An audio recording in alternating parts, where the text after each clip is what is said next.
Hey guys, so I am back here with Pretty Blue, the gelding, who has a few little behavioral issues, but it's a pretty neat guy. And I wanted to talk a little bit about haltering, rope halters, catching, how I catch a horse. And really it's about being very clear and direct with how I use my halter.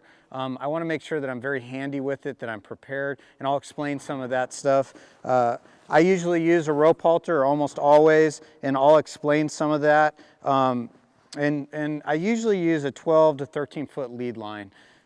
When I go to catch a horse or I'm getting ready to go up to a horse, I want to have my halter prepared for use. So it's always tied up. I put it in the crook of my arm.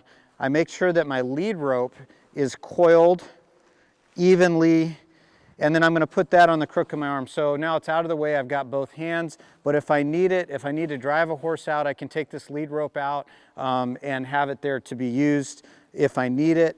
What I don't want to do is just grab my halter like this, because it does me no good. This hand is useless, and if I need it, it's all tangled up. So I want everything prepared for success, and that's how I carry my halter. And just learning and taking the time to do these little things will teach you and help you to be prepared for all that we do with the horse. So over the crook of my arm, and over the crook of my arm, the way it goes on the horse's head. And then I'm going to have this coiled up as even as I can so that it falls out correctly. I've got my hands open, so if I need to open gates or I need to push a horse away or whatever I need. So I'm going to go up to the gate. I'm going to make sure that the horse is out of the space. So when I walk in here, I don't want the horse over the top of me. If they're over the top of me, I'm going to drive them out of my space. And I would do this going into a stall or any kind of pen. I've got my eyes on the horse. I can see him walking up to me. Instead of me worrying about getting this chain right away, I may drive him out of my space instead of rushing to get the gate closed as he's coming into me. I'm aware of where he's at. Now that he's out of my space, I can make sure that this gate is closed. Don't ever cheat yourself and leave the gate open and try to get your horse. That's how horses escape. And I know every one of you has had that happen to you, because I know it's happened to me a lot. So we always take the time to do the little things that make the difference. I want to make sure that he's looking at me. So I want to come up at an angle, and once he's invited me, and I'm going to take my lead rope and I'm going to go underneath the neck, not up here at the head, but down here, just right in front of the withers. It's least scary for him. I'm going to put this lead rope through the crook of my arm. So now see, as he tries to walk off, I've still got a hold of something, okay? So now this lead rope goes behind and over the neck, and he's a little pushy, that's fine. I'm going to put this through the crook of my arm, so I've got my hands. Now I'm going to untie my halter. I'm watching his head, because he could throw his head up here. Very good. My head should be turned away from him in case he throws his head. I don't want to be here. They throw their head, they're going to break your nose. They're going to knock you out, and I've seen it before, as we talked about before. Once I'm over here, I'm going to drop my halter.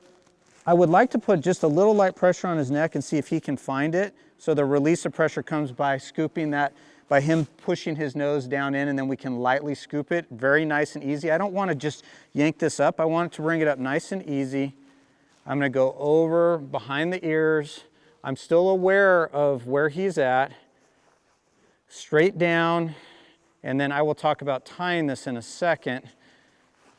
Then I take my lead rope back underneath the neck, and then I go off and do what I need to do. So now I want to talk a little bit about rope halters, okay? I pretty much only use rope halters because when you need them, you need them. The really neat thing about rope halters is that they don't break. They're not like the web halters, because they're tied off. They're never ever going to break on you. So when you're tying a horse up and they pull back, they're not going to break. When you're lunging them, they're not going to break off.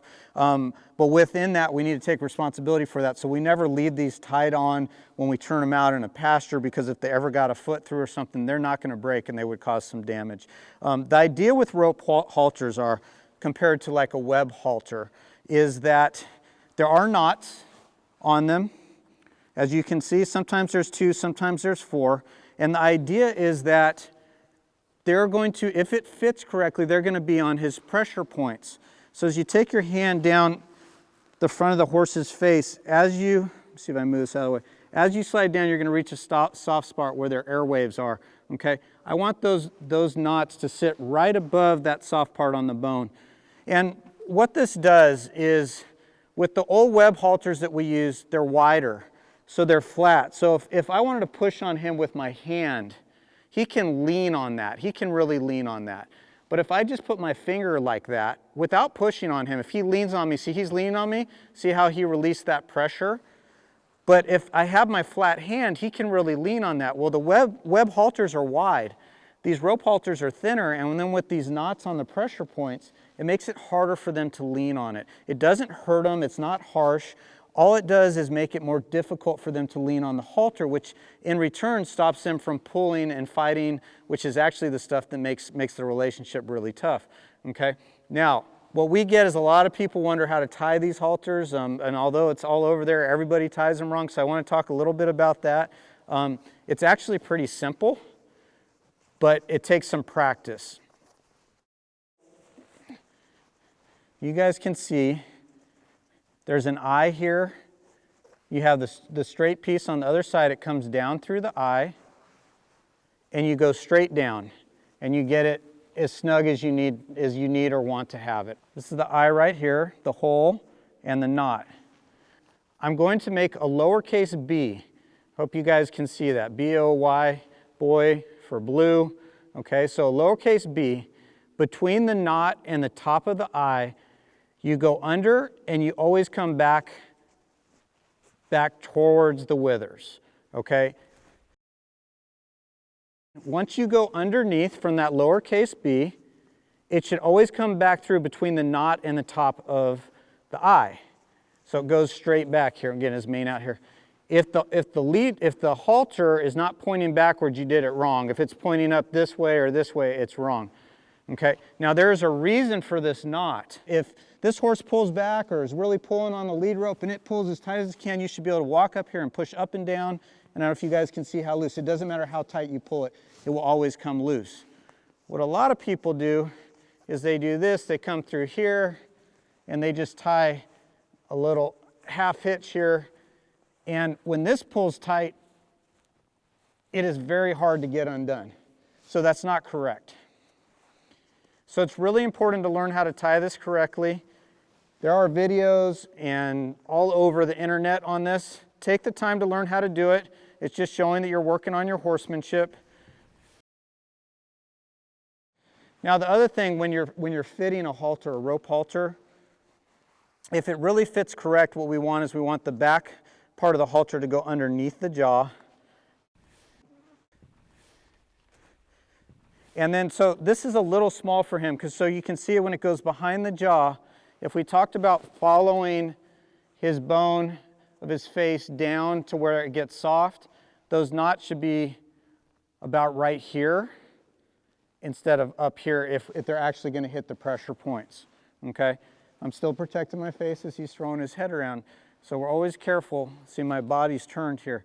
So really those knots, if we were talking about it being perfect, would fit about right there, so that when he pulls his head away like that, there's a little bit of feel there.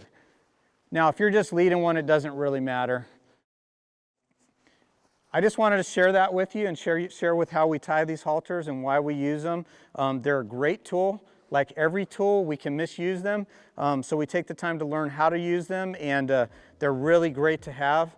I also, because this is probably our last video before the holidays, I just wanted to thank all you guys for all your support. My family and myself moved up here from Texas almost 9 months ago, and you guys have been so supportive of the horsemanship. Our equine staff and I just want to wish you a very happy holidays, and we will see you down the road.